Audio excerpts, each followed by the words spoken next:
நீங்க சொல்றதெல்லாம் கேட்குறப்போ மனசுக்கு ரொம்ப கஷ்டமா இருக்கு. சம்மந்திக்கிட்ட எவ்வளவோ சொல்லி பார்த்தோம், கெஞ்சி பார்த்தோம். அவர் எதையுமே காதல வாங்குற மாதிரி தெரியலையே. அபி எவ்வளவோ சொல்லி போராடி பார்த்துச்சு. அவர் தான் பிடிச்சதே சரின்னு இறங்கி வர மாட்டேன்ட்டாரு. இப்ப அவர் இருக்கிற நிலைமையில யாரு எதை சொன்னாலும் காதல வாங்குற மாதிரி இல்லை தம்பி. கவலைப்படாதீங்கய்யா, அபி இருக்காங்க. அவங்க எந்த குறையும் இல்லாம விசேஷத்தை முன்ன நின்று நடத்தி தருவாங்க. தம்பி, அந்த பொண்ணை நினைச்சாதான் ரொம்ப வேதனையா இருக்கு தம்பி. ஏற்கனவே அதுக்கு பல பிரச்சனை, அதுல இது வேற. எனக்கே வெறுப்பா போச்சு தம்பி. இந்த விசேஷம் எல்லாம் தேவையா? இதெல்லாம் தூக்கி தூரம் போட்டுடலான்னு பார்த்தா அபிதான் இழுத்து போட்டுக்கிட்டு செய்யுத. ஏன் கையிலையும் பணம் இல்லை தம்பி. சம்மந்திக்கு கொடுக்கலான்னு ஊர்ல இருக்கிற நிலத்தை வித்து கொஞ்சம் பணம் கொண்டாந்த. அவர் அதை வாங்க மாட்டேன்னு சொல்லிட்டார. சரி, அந்த பணத்துல சல்லுசா ஒரு நிலம் வந்துச்சு, அதை சந்திராவுக்கு கிட்ட மட்டும் வாங்கி போட்டேன். இப்ப சுத்தமா என் கையில காசே இல்லை தம்பி. இதுல என்ன கொடுமைன்னா, அபி சித்திக்கிட்ட கையில பணம் இருந்தப்போ அவங்க எல்லாருக்கும் அள்ளி அள்ளி கொடுத்தாங்க. இப்போ அவங்க குடும்பம் இருக்கிற நிலைமையில அவங்களால எதுவும் செய்ய முடியாது. என் நிலைமையும் ரொம்ப மோசமா இருக்கு. அதை நினைக்கும் போதுதான் மனுஷன் கஷ்டமா இருக்கு. பண விஷயம் ஒரு பக்கம் கிடக்கணும் தம்பி. அதை விட பெரிய குடும்பம் என்னன்னா, சம்மந்தி மாப்பிள்ளை இந்த விசேஷத்துக்கு போக கூடாதுன்னு தடுக்கிறாரு தம்பி. அப்ப இல்லாம குழந்தைக்கு எப்படி புண்ணியாதானம் பண்றது? நீயே சொல்லமா. ரொம்ப சிக்கலா இருக்கு தம்பி. சந்திராவுக்கு ஆரம்பத்திலேருந்தே எல்லாமே சிக்கல்ல தான் நடந்திருக்கு. இதுலயும் சிக்கல் இருக்கு, ஆனா நல்லபடியா நடக்கும், கவலைப்படாதீங்க. சரி தம்பி, நீ அண்ணன் ஸ்தானத்துல இருந்து இந்த விசேஷத்தை நடத்துவேன்னு நினைச்சேன். நீ வரமாட்டேங்கிற. என்ன தம்பி, என்ன காரணம்? சொல்றியா? ஏற்கனவே திருவங்கட சாருக்கு என் மேல நிறைய கோபம் இருக்கு. இப்ப நான் அங்க வந்து நின்னு வச்சுக்கோங்களேன், எதிரிங்கெல்லாம் ஒண்ணு சேர்ந்துட்டாங்கன்னு ரொம்ப கோவப்படுவாரு. ஆமா ஆமா, என்னமோ போ தம்பி. அப்பா அப்பா, நீங்க போய் ரெஸ்ட் எடுங்க. காலையில இங்க இருந்தே விசேஷத்துக்கு போலாம். கவலைப்படாதீங்கப்பா, எல்லாம் நல்லபடியா நடக்கும். சரிம்மா, போங்க. எல்லாம் நல்லபடியா நடந்தா சரி. நான் உள்ள போய் படுக்கிறேன். சரி, போ. இந்தம்மா.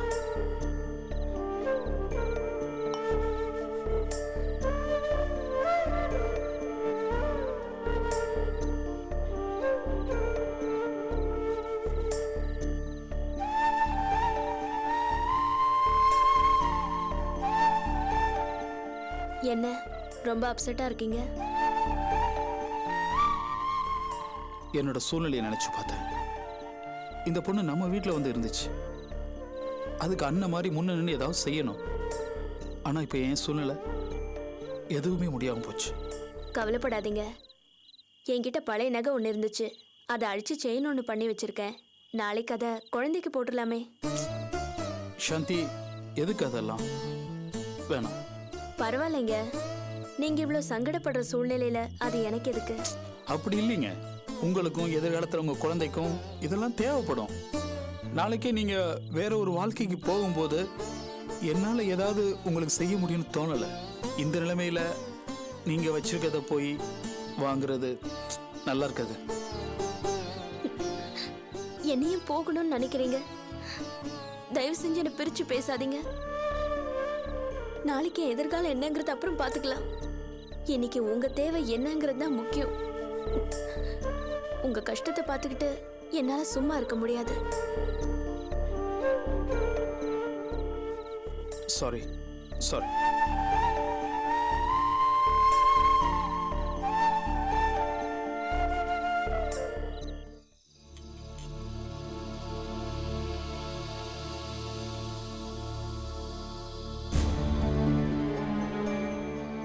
டேய் சதீஷ், உன் நல்லதுக்கு தான் சொல்றேன். இதுல நீ தான் முடிவெடுக்கணும். இது உன்னோட லைஃப். நான் சொல்ல வேண்டியது சொல்லிட்டேன். அதுக்கப்புறம் உன்னோட இஷ்டம்.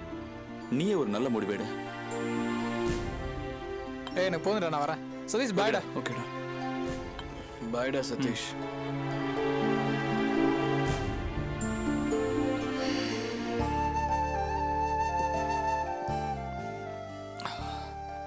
என்னடா சதீஷ், ஏன் இன்னும் யோசிக்கிற? உன் லைஃப் இப்படியே போயிடுறதா? வேற என்னடா பண்ண சொல்ற? தப்புடா, நீ பண்றது ரொம்ப தப்புடா. டேய், என்னடா சொல்ற? அவனுக்கு தான் சந்திராவை கல்யாணம் பண்ணது பிடிக்கவே இல்லையே. ஏதோ வற்புறுத்தல பண்ணிக்கிட்டான். இப்ப குழந்தை வேற. அவன் எப்படா அங்க போவான்? அவனுக்கு எப்படா இன்ட்ரெஸ்ட் வரும்? டேய் சதீஷ், லைஃப்னா என்ன நினைச்சுக்கிட்ட? தண்ணி அடிக்கிறதும் ஜாலியா செலவு பண்றது மட்டும்தானா? இல்லடா, நமக்குன்னு ஒரு எதிர்காலம் இருக்குடா, குடும்பம் அதெல்லாம் வேணும்டா. டேய், ஏதோ ஒரு சந்தர்ப்பத்துல கல்யாணம் ஆயிடுச்சு, நீயும் அப்பாவாயிட்ட. டேய், நீ ஒரு குழந்தைக்கு அப்பன்டா, இது ரொம்ப பெரிய விஷயம். டேய் சதீஷ், யோசிச்சு பாருடா, நல்லதோ கெட்டதோ அந்த பொண்ணு உன்னைய நம்பி வந்து ஒரு குழந்தையும் பெத்துக்கிட்டா. இனியும் நீ பழைய மாதிரி இருக்கிறது நல்லது இல்லடா. அந்த பொண்ணு மேலேயோ குழந்தை மேலேயோ கோபத்தை காட்டுறது ரொம்ப தப்புடா. இல்லடா, அது வந்து டேய், அந்த பொண்ணு உனக்கு பிடிக்கலன்னே வை, குழந்தை என்னடா பண்ணுச்சு? அது உன் குழந்தைடா. அந்த குழந்தைய ஒதுக்குறது ரொம்ப பாவம்டா. உடனே போய் உன் குழந்தைய பாரு, அப்பதான் அதோட அருமையும் வாழ்க்கையோட அர்த்தமும் உனக்கு புரியும். ஏய், எவன்டா என் மகனுக்கு வாழ்க்கை பாடம் கத்து கொடுக்கறது? ஏந்திரா ஏந்திரா. வந்தமா பேசணுமா குடிச்சமான்னு போகாம குடும்பத்தை பத்தி பேசுறேன், அறிவுரை சொல்றேங்கறியா? ஏன்டா ஓவர் ஆக்டிங் பண்ற? அங்கிள், நான் ஏய், ஃப்ரெண்டு கிட்ட ஓசில தண்ணி அடிக்க வர நாய், உனக்கு எதுக்குடா வாழ்க்கையை பத்தின தத்துவமும் அறிவுரையும்? அவன் பிள்ளைய பத்தி பேசுறதுக்கு நீ யாரா பசங்கிட்ட போயலாம் போடாவலையா? சாரி அங்கிள், ஃப்ரெண்டுங்கிற முறையில. ஏய், ஃப்ரெண்டுங்கிற முறையில ஒரு பெக்கு கூட வாங்கி குடிய, அதோட நிறுத்திக்க.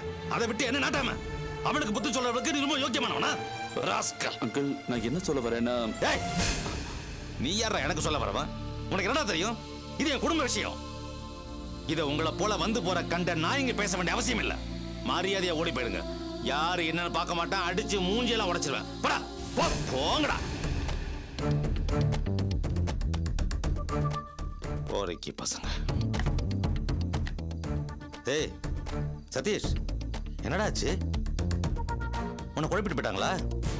இதான் கண்ட பரதேச நாயங்களாம் சேர்த்துக்கிட்டு தண்ணி அடிக்க கூடாதுங்கிறது. அப்பா, என்னடா? அப்பா, அவங்க சொல்றதுலயும் நியாயம் இருக்குப்பா. சந்திரா விடுங்கப்பா, குழந்தை அது என்னோடது இல்லையாப்பா? டேய், என்னடா மப்பு ஏறிடுச்சா? ஓ, தகப்பன் ஐட்டம்னு ஃபீலிங் கொடுக்குறியா? டேய், பிறந்திருக்கிறது குழந்தை இல்லடா, சனிய. உன் பொண்டாட்டி பெத்தெடுத்திருக்கிற குட்டி சனிய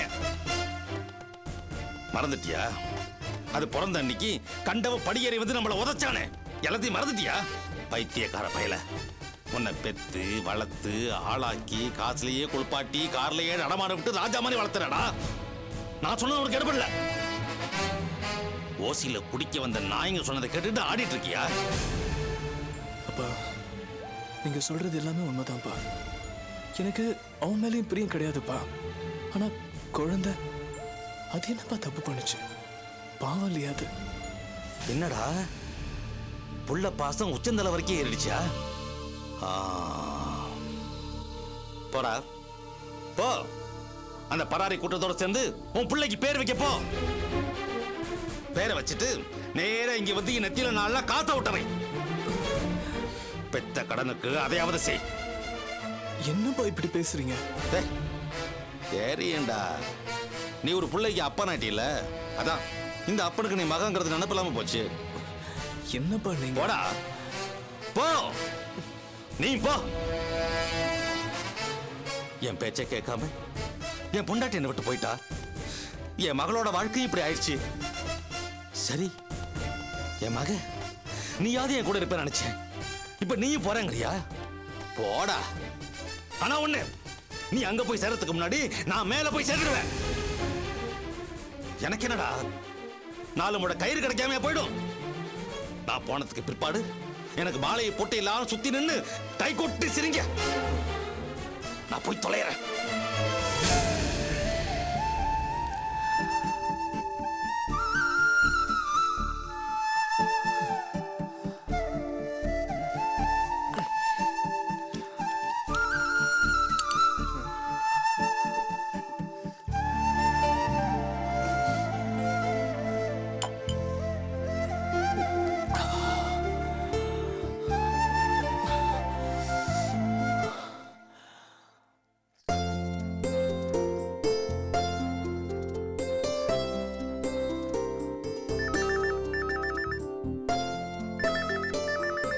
டேய், போன் அடிக்கிறதுல யாருன்னு பாருடா.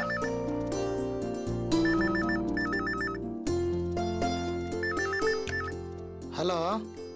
மாப்பிள்ள மாப்பிள்ள நீங்க தானே? சொல்லுங்க தா. மாப்பிள்ள இன்னைக்கு சந்திரா குழந்தைக்கு புண்ணியாதானம் பண்றோம். நீங்களும் ஆர்த்தியும் உங்க அப்பா அம்மா வீட்ல எல்லாரும் வரணும் மாப்பிள்ள. என்னடா விசேஷத்தன்னைக்கு கூப்பிடுறாங்கன்னு தப்பா எடுத்துக்காதீங்க. நிறைய சிக்கலுக்கு அப்புறம் முடிவான விஷயம்.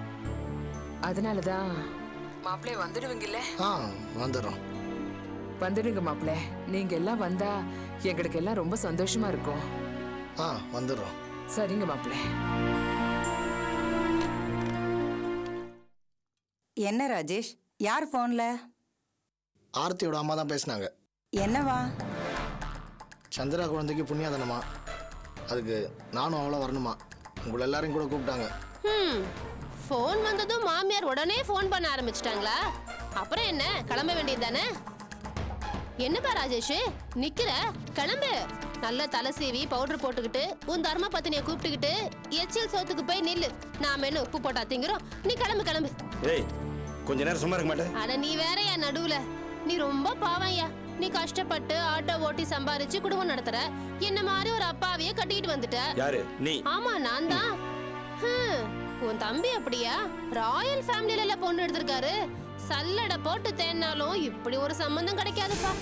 இந்த அம்மா ஊன் ஒரு வார்த்தை சொன்னா போறோம், உடனே பின்னாடி போய் நின்னுக்குவாரு. அப்படி ஒரு பாறை பார்த்தாங்கன்னா பின்னாடியே போய் பம்மிடுவாரு.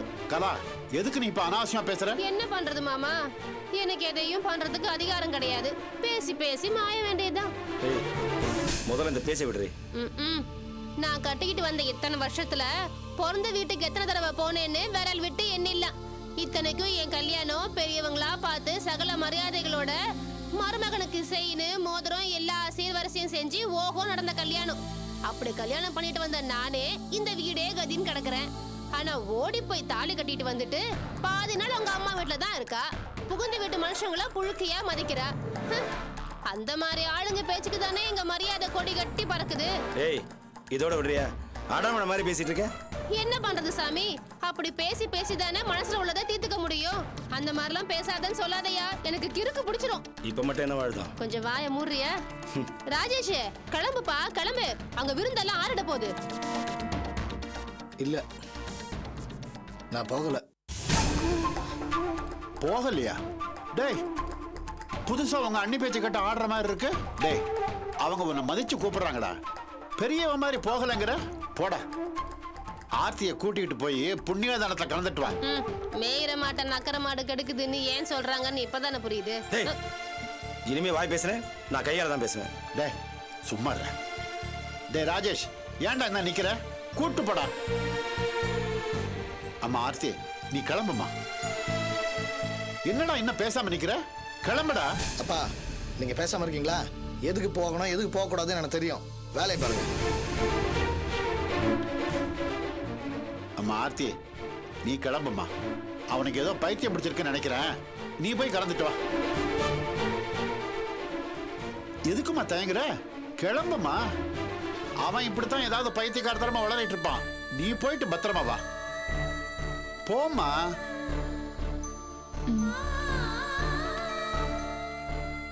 சரிம்மா.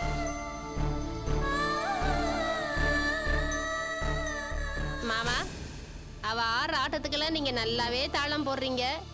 எங்க போய் முடிய போகுதோ? அத்த பாத்து, மாமா ரொம்ப உணர்ச்சி வசப்படுறாரு, கொஞ்சம் அடக்கி வாசிக்க சொல்லுங்க. ஏய், வேலையை பாரு. முதல்ல இந்த மனுஷனுக்கு உப்பு நிறைய சேர்க்கணும்.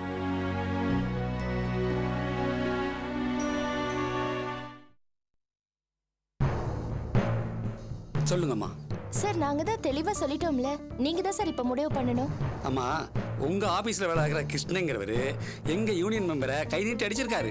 அவரு பேரு கூட முத்துவேல். அந்த ஆளு ஒரு யூனியன் மெம்பர்னு சொல்றதை விட ஒரு ரவுடின்னு சொல்லலாம். ஏன்னா அந்த ஆளால தொழிலாளர்களுக்கு எந்த பிரயோஜனமும் இல்ல. அம்மா, ரவுடியோ இல்லையோ எங்க யூனியன் மெம்பர், அவர் கம்ப்ளைண்ட் கொடுத்திருக்காரே. சார், அவனா இதை பண்ணல, அந்த ஆதித்யா தான் தூண்டி விடுறான். அவன் கொடுத்த காசை வாங்கிட்டு இந்த ஆளு கலெக்டா பண்றான் சார். இதான் உண்மை சார். இந்த பிரச்சனையில எதுக்கு சார் ஆதித்யா பில்டர்ஸ் இருக்கிறீங்க? ஆதித்யா பில்டர்ஸ் பெரிய இடம்னா அவங்க என்ன வேணாலும் செய்யலாமா சார்? என்ன சார் நியாயம் இது? அம்மா, பிரச்சனை அது கிடையாது. உங்க ஆளு யூனியன் மெம்பரை கை நீட்டி அடிச்சிருக்கான், அதுதான் பிரச்சனையே. இந்த பிரச்சனைக்கு மூல காரணமே ஆதித்யா தான் சார். அவரை விட்டுட்டு எப்படி சார் இந்த பிரச்சனையை தீர்க்க முடியும்? வேண்டாமா, இந்த பிரச்சனையில் அவரை இழுக்க வேண்டாம், விட்டுருங்க. சரிங்க, அவரை இழுக்கல. இப்போ எங்க சைட்ல வேலை நடக்கல. அதுக்கு ஏதாவது ஒரு வழி சொல்லுங்க. அது எப்படி டக்குன்னு நடக்கும்? பிரச்சனையே அதானே. சார், நீங்க தானே சார் சங்க தலைவர். நீங்க நியாயத்தை பாருங்க. எங்க மேல எந்த தப்பும் இல்ல. இல்லம்மா, உங்க ஆளு எங்க யூனியன் மெம்பரை கை நீட்டி அடிச்சிருக்காரு. அது பெரிய தப்பு இல்லையா? சரி சார், அவரை நாங்க மன்னிப்பு கேட்க சொல்றோம். நாங்களும் மன்னிப்பு கேட்டுக்கிறோம். வேணும்னா ஒரு லெட்டர் கூட கொடுத்துறோம் சார். வேலையை மட்டும் ஆரம்பிக்க விடுங்க. இங்க பாருங்க, நான் தலைவரா இருக்கலாம், ஆனா கமிட்டி தான் இதுக்கெல்லாம் முடிவு பண்ணும். சரி சார், அப்போ உங்க கமிட்டியை கூட்டி ஒரு முடிவு பண்ணுங்க. நாங்க ரொம்ப கஷ்டமான நிலைமையில இருக்கோம் சார். அதெல்லாம் உங்க அவசரத்துக்கு ஆகாதுமா, இதுக்கு கொஞ்சம் டைம் ஆகும். சரி சார், அப்ப நீங்க மெதுவா முடிவெடுங்க. நாங்க வெளியூர் ஆளுங்களை வச்சு வேலையை ஆரம்பிச்சுக்கிறோம். இங்க பாருங்கம்மா, சங்கம் அதுக்கெல்லாம் ஒத்துக்காது. என்ன சார் இது? எங்களை எந்த வழியிலயும் விட மாட்டேங்கிறீங்க. நாங்க வேலையை ஆரம்பிச்சுதானே ஆகணும். அப்படி நீங்க வெளியால கொண்டு வந்து வேலையை ஆரம்பிச்சீங்கன்னா அந்த வேலையை நாங்க நிறுத்திடுவோம். யோ, என்ன விளையாடுறியா? எவ்வளவு பணம் வாங்கின அந்த ஆதித்யாட்ட? டேய், மரியாதையா பேசு, இல்லாட்ட நடக்கிறதே வேற. என்ன நினைச்சிட்டு நீ? சங்கத்தை தப்பா பேசுன? போதும், வாங்க. நீங்க வாங்க, அப்புறமா பேசிக்கலாம். வாங்க. என்ன நினைச்சிட்டு இருக்காங்க அவங்க? நம்ம சங்கத்தை மரியாதை குறைவா பேசுறாங்க. ஏன்பா கோவப்படுற? என்ன நடந்தது? உட்காருங்க.